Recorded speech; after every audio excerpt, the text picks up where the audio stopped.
ఒక్కొక్క అంశం కొత్త మలుపులు తిరుగుతోంది. నారా లోకేష్ డిప్యూటీ సీఎం కావాలన్నటువంటి డిమాండ్, ఎందుకంటే పవన్ కళ్యాణ్ దూకుడుగా వెళ్తున్నటువంటి వేళ డిప్యూటీ సీఎం పదవి అంటే ఆ స్థాయి అన్నటువంటి ఊహతో ఉన్నటువంటి వాళ్ళు లోకేష్కి కూడా ఆ స్థాయి ఇస్తే ఆ స్థాయి కవరేజ్ వస్తుంది అన్నటువంటి ఉద్దేశంతో నారా లోకేష్ డిప్యూటీ సీఎం చేయాలన్నటువంటి పెద్ద ఎత్తున ప్రచారం చేస్తున్నారు. వాస్తవంగా అయితే మీడియా చేతిలో ఉంది తప్పించి అదేం లేదు. కావాలనుకుంటే ఇదివరకు చినరాజప్ప వార్తలు చిన్న మొక్క వచ్చేయి, లేకపోతే కేఈ కృష్ణమూర్తి వార్తలు ఎవడు పట్టించుకునేవాడు.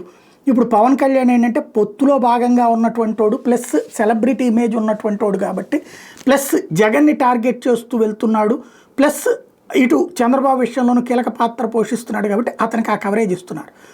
అయితే ఆ పవన్ కళ్యాణ్కి ఎక్కువ హైప్ వస్తుంది అన్నటువంటి ఉద్దేశంతో నారా లోకేష్కి డిప్యూటీ సీఎం పదవి ఇస్తే ఆ హైప్ వస్తుంది అన్న ఉద్దేశంతో ఓ పక్కన స్టార్ట్ అయింది.